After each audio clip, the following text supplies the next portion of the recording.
Previous lecture में हमने liquid state में स्ट्रक्चर ऑफ लिक्विड के बारे में पढ़ा था। स्ट्रक्चर ऑफ लिक्विड को समझने के लिए कुछ थ्योरीज दी गई थी, जिसमें हमने पढ़ा था liquid as an extension of the gas, यानी द्रव गैस का विस्तारित रूप है, इसको समझा था। दूसरी थ्योरी पढ़ी थी हमने disorder in liquid state, Bernoulli theory, Bernoulli का सिद्धांत, द्रव अवस्था में अव्यवस्था, इसके बारे में हमने पढ़ा था। आज हम next theory Eyring theory of liquid. Eyring theory of liquid क्या है कि आयरिंग ने 1933 में लिक्विड के स्ट्रक्चर के संबंध में एक मॉडल दिया, जिसके अनुसार लिक्विड्स के जो पूरा आयतन है उसका कुछ भाग रिक्त स्थान के रूप में होता है, जो लिक्विड्स के अणुओं द्वारा घेरा हुआ नहीं होता है। इस रिक्त स्थान को उन्होंने फ्री वॉल्यूम या मुक्त आयतन कहा।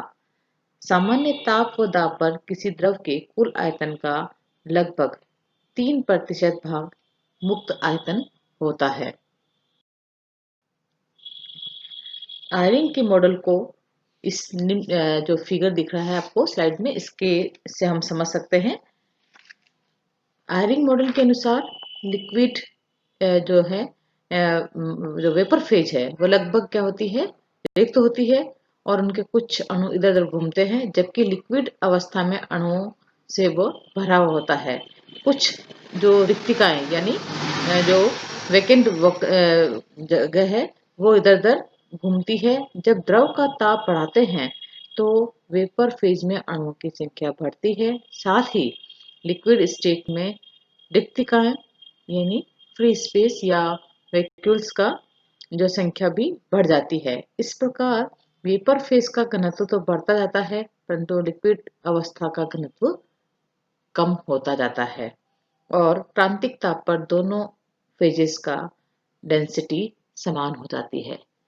आप जैसे देख रहे हैं इसमें स्लाइड में कि कुल जो आयतन है उसका लगभग 3% जो है वो क्या है, उसका रिक्त आयतन है, और जो कि हम उसको बताया था फ्री वॉल्यूम या मुक्त आयतन कहते हैं। और ये जो है छोटी छोटी जो है मुक्त आयतन है वो छोटी छोटी वैक्यूल्स के रूप में वितरित रहती है, जहां प्रत्येक रिक्तिका का आकार किसी अणु के आकार के समान होता है। जो वैकेंट आपको दिख रही है रिक्तिका स्लाइड में, ये वैकेंट रिक्तिका है और नीचे लिक्विड अवस्था है और ऊपर वेपर फेज है। जब किसी लिक्विड को हम गर्म करते हैं तो लिक्विड से वो वेपर फेज में चेंज हो जाता है और वेपर फेज में जो है अणुओं की संख्या न जो है जबकि लिक्विड अवस्था में रिक्तिकाओं की संख्या में ज्यादा मतलब वृद्धि हो जाती है। और एक अवस्था हमने कहा ऐसी आती है जब क्या हो जाता है, दोनों का घनत्व समान हो जाता है, तो वो कहलाती है क्रांतिक ताप यानी क्रिटिकल टेम्परेचर। आयरिंग के अनुसार किसी द्रव में उपस्थित वह अणु जिसके निकटवर्ती क्षेत्र में कोई रिक्तिका उपस्थित नहीं होती है, तो वो क्या कहता है, उच्च कोटि की व्यवस्था को दिखाता है, यानी वह सॉलिड के तरह व्यवहार करता है। किंतु जो अणु किसी वैक्यूल के पास में होते हैं तो वो क्या करते, उसमें डिसऑर्डरनेस होती है, तो वह गैसेस के समान व्यवहार करता है। तो आयरिंग के अनुसार यदि पदार्थ का ठोस व द्रव अवस्था में आयतन, ये माने हम Vs है, जो कि Vs यानी डिनोट कर रहा है volume in salt, volume as a solid, and Vl is the volume as a liquid. तो आयतन जो है उसका जो अंश है, मतलब फ्रैक्शन ऑफ वॉल्यूम है, वो Vs अपॉन Vl जो है वो ठोस के समान माने सॉलिड के समान होगा, Vl minus Vs upon Vl, ये जो फ्रैक्शन है वो गैस के समान व्यवहार को दिखाता है। आयरिंग व री के अनुसार आयतन के उपरोक्त फ्रैक्शन को हम निम्न फॉर्मूले में रखकर किसी एक परमाणु को यानी जो है एटम है उसके मॉलिक्यूल की जो युक्त द्रव की एक विशिष्ट ऊष्मा की गणना की जा सकती है। Cv equal to 3R and Vs upon Vl plus 3 by 2 R Vl minus Vs upon Vl के बराबर है। इसका मतलब ये है कि जो है इसमें Vs अपॉन मतलब Cv का मान, हम विशिष्ट ऊष्मा का मान ज्ञात कर रहे हैं, जहाँ R गैस कांस्टेंट है और Cv क्या है, स्थिर आयतन पर हीट कैपेसिटी है, उष्मा धारिता का मान है। तो इस समीकरण के द्वारा उष्मा धारिता के जो कैलकुलेटेड वैल्यू है वो प्रैक्टिकल वैल्यू के बहुत नजदीक होते हैं, इसलिए इससे ये सिद्धांत किसकी हम क्या कर सकते हैं, वैलिड है ये सिद्धांत, या हम इस सिद्धांत की पुष्टि करते हैं, क्योंकि इसमें जो थ्योरेटिकल और प्रैक्टिकल वैल्यू है वो दोनों अप्रोक्सीमेट सेम आती है, समान आती है, इसलिए सिद्धांत को क्या होते हैं, इसकी पुष्टि होती है। जो नेक्स्ट जो थ्योरी है क्या है, द्रव जल की संरचना यानी स्ट्रक्चर ऑफ लिक्विड वाटर। मार्गेन और वेरेन ने डिफरेंट टेम्परेचर पर लिक्विड वाटर के एक्स किरणें या एक्सरे डिफ्रैक्शन का अध्ययन करके पाया कि 1.5 डिग्री सेंटीग्रेड पर प्राप्त जो हाईएस्ट जो पीक है वो 2.88 एंगस्ट्रॉम की दूरी पर, तथा 83 डिग्री सेंटीग्रेड पर जो हाईएस्ट पीक है वो 3 एंगस्ट्रॉम की दूरी पर पाया जाता है। और जो बर्फ है यानी जो सॉलिड वाटर है उसका एक्सरे जो है या एक्स जो है डिफ्रैक्शन है वो जो है अपने मैं आपको फिगर दिखाती हूँ कि इस तरह से इस फिगर में हम देख रहे हैं कि 2.76 एंगस्ट्रॉम की दूरी पर पाया जाता है। इससे स्पष्ट है कि लिक्विड वाटर में दो मॉलिक्यूल की मध्य की दूरी जो है वो बर्फ की तुलना में अधिक होती है।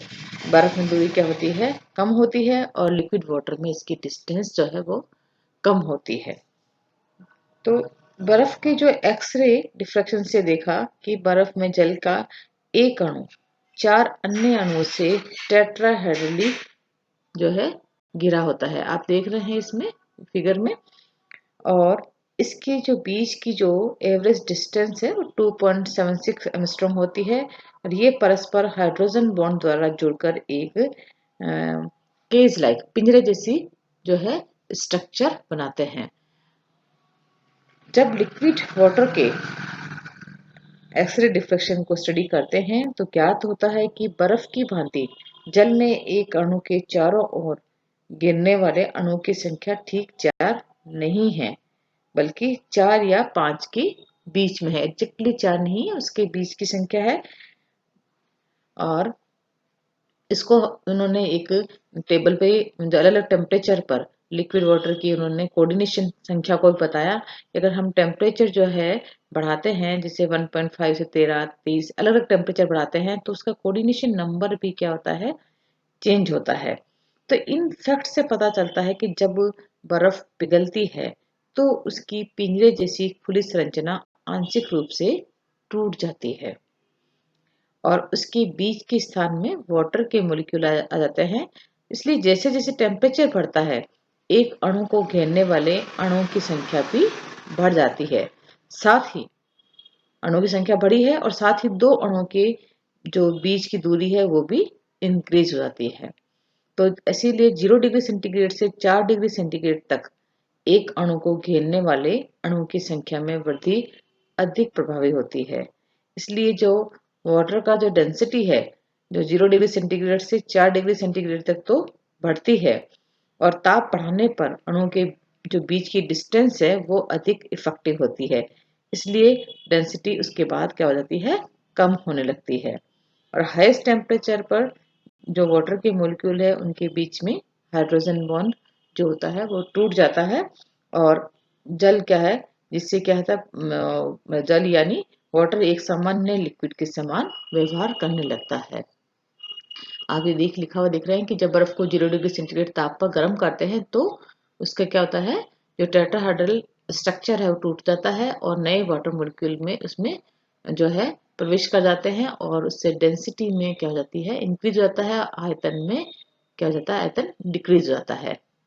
और ये प्रोसेस 4 डिग्री सेंटीग्रेड तक तो रहता है। उसके बाद में लिक्विड वाटर को और अधिक गर्म करने पर उसके तापीय प्रभाव के कारण जो मॉलिक्यूल से वो टूट कर दूर हटने लगते हैं, यानी उसकी डेंसिटी में कमी और वॉल्यूम बढ़ने लगता है। यानी आफ्टर 4 डिग्री सेंटीग्रेड वाटर एक जो है सामान्य लिक्विड की तरह व्यवहार करने लगता है। तो ये थ्योरी बताई थी स्ट्रक्चर ऑफ लिक्विड वाटर सबसे पहले मॉर्गन एंड वॉरेन ने। और हाइड्रोजन जो बॉन्ड है इसके फलस्वरूप जो मोलिकुलर एसोसिएशन है उसके कारण लिक्विड वाटर की संरचना जो है उसको समझाना काफी मतलब डिफिकल्ट है, जटिल है। तो विभिन्न वैज्ञानिकों ने अलग अलग जो इसके स्ट्रक्चर मॉडल का सुझाव दिया। इनमें से जो एक सबसे जो मान्य मॉडल है जिसको सबने माना है it is the cluster model. आप इसमें देख रहे हैं पहला हमने झुंड मॉडल की बात की थी और दूसरा जो इसके दिया था बताया है कई साइंटिस्ट ने इसके मॉडल को समझाया था वाटर इसके स्ट्रक्चर को समझाने के लिए लिक्विड की। तो ये जो क्लस्टर मॉडल है इसको मतलब सबसे ज्यादा मतलब इसको माना गया है। और झुंड मॉडल के अनुसार लिक्विड वाटर जल के एकल अणुओं तथा अणुओं के झुंडों का मिश्रण है, जबकि जल के अणु के झुंड में विभिन्न जो वाटर मॉलिक्यूल है वो टेट्राहेड्रली आकार में परस्पर हाइड्रोजन बॉन्ड से जुड़े हुए हैं, जिसे आप देख रहे हैं स्लाइड में फिगर को। और इन जो झुंड के बीच में जो खाली स्थान है उसमें जो है एकल अणु फैले रहते हैं, मोनोमोलिक्यूल जो है वो उसमें डिस्ट्रीब्यूटेड है।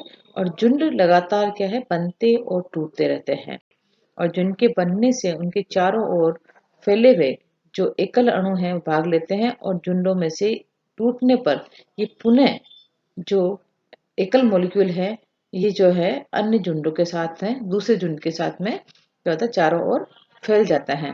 इस प्रकार तेजी से जो एकल अणु है या मोनोमोलिक्यूल है वह अणु के झुंड परस्पर क्या होता है इंटरचेंज होते रहते हैं। आप इस तरह से फिगर में देख रहे हैं कि एक मॉलिक्यूल जो है दूसरे मॉलिक्यूल से आपस क्या हो जाता है मोनोमोलिक्यूल रिएक्ट करता है और वो झुंड में परिवर्तित हो जाता है। तो ये झुंड क्या हो रहे हैं आपस में एक दूसरे में इंटरचेंज होते रहते हैं। तो ये था इसका जो झुंड मॉडल और कोलेस्ट्रॉल मॉडल स्ट्रक्चर ऑफ उसको लिक्विड को समझाने के लिए इस प्रकार हमने देखी है। जो है 4 थ्योरीज दी गई है। जो फर्स्ट थी वो liquid as a extension of a gas थी और दूसरी थी disorder in the liquid phase जो कि बर्नेल ने दी थी। बर्नेल थ्योरी भी बहुत इंपॉर्टेंट है। आपके एग्जाम में अगर आपसे ये पूछा जाए कि discuss the structure of liquid, अगर 10 नंबर का क्वेश्चन है तो आपको चारों थ्योरीज को डिस्कस करना है। अदरवाइज अगर आपको पूछा जाए 5 नंबर क्वेश्चन आ सकता है कि एक्सप्लेन द बर्नेल थ्योरी, तो आपको बर्नेल थ्योरी यानी जो डिसऑर्डर इन लिक्विड स्टेट उसको समझाना है। अगर आपको पूछा जाए कि describe the Eyring theory of liquid तो आपको द्रव का आयरिंग थ्योरी या आयरिंग सिद्धांत इसको लिखना है। तो इस तरह से आपको जैसा पूछा जाए या स्ट्रक्चर ऑफ लिक्विड वाटर पानी की जो ये द्रव जल की संरचना को समझाइए। ये लिक्विड में स्पेशली वाटर के स्ट्रक्चर को समझाया गया है। तो ये आपको इस तरह से इस क्वेश्चन का यहाँ ये थ्योरी के ये आपको जवाब देना है।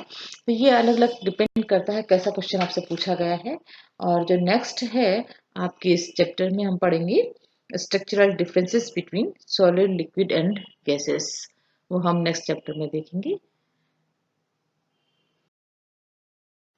और यहाँ आप देख रहे हैं हाँ इसमें आप देख रहे हैं कि जैसे जैसे इसका हाइड्रोजन बॉन्ड है, 2 हाइड्रोजन बॉन्ड है वाटर के और अगर एक हाइड्रोजन बॉन्ड है अल्कोहल में और कोई भी हाइड्रोजन बॉन्ड नहीं है तो किस तरह से जो है डिफरेंसेस है कि वाटर मॉलिक्यूल जो इसमें हमने एग्जांपल लिया है बीच में कोहेसिव फोर्सेस संसंजक बल है, ये जो है वाटर मॉलिक्यूल में क्या होंगे ज्यादा होंगे और जहाँ हाइड्रोजन बॉन्ड नहीं है वहाँ कम होगा। जो सरफेस टेंशन है वो भी इसमें वाटर मॉलिक्यूल में ज्यादा होगा, इसमें जो है जिसमें हाइड्रोजन बॉन्ड नहीं है उसमें कम होगा। और विस्कोसिटी है या जो मतलब वो भी इसमें ज्यादा होगी, बॉइलिंग पॉइंट भी इसका ज्यादा होगा। और पर जो वाष्पशीलता है वो जो है जिसमें हाइड्रोजन बॉन्ड नहीं है उसकी ज्यादा होगी। और जो फ्लो ऑफ जो वेलोसिटी है फ्लो प्रवाह की गति है वो जो भी जिसमें हाइड्रोजन बॉन्ड अनुपस्थित है उसकी ज्यादा होगी। तो हाइड्रोजन बॉन्ड कितना जैसे एक है दो है ये नहीं है, इसके अकॉर्डिंग जो इनकी फिजिकल प्रॉपर्टीज है वो भी परिवर्तित हो जाती है।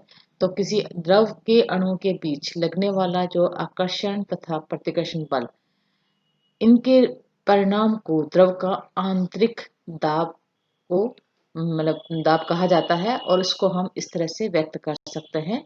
Internal pressure PI is equal to the del E upon del V at constant temperature T। यानी ये पीआई कितना होगा उसका, किसी भी लिक्विड का, ये उसके बीच में फोर्स ऑफ अट्रैक्शन और फोर्स ऑफ जो रिपल्सन है इसका रिजल्टेंट होगा, और इसको हम इस तरह से इसको कैलकुलेट या डिटरमाइन कर सकते हैं। तो ये था theories of the different theories to describe the structure of the liquid. Now next जो है differences, structural differences between solid, liquid and gases, वो हम नेक्स्ट लेक्चर में देखेंगे।